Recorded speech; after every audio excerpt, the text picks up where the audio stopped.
Hello friends, कैसे आप लोग आ गए हैं नए वीडियो के साथ। तो फ्रेंड्स आ गए हम लोग गोट की ख़रीदारी करने। तो फ्रेंड्स काफ़ी घूमने भटकने के पास कई जगह घूमने के बाद हम लोग आए हैं यहाँ नदी के पास। यहाँ हम लोग पहुँचे हुए हैं। यहाँ कुछ लोग अपनी बकरियाँ चला रहे हैं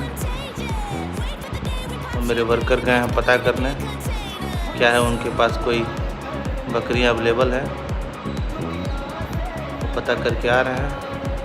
तो फ्रेंड्स मिलते हैं अब नई वीडियो के साथ, आगे वीडियो देखते रहें हमारा।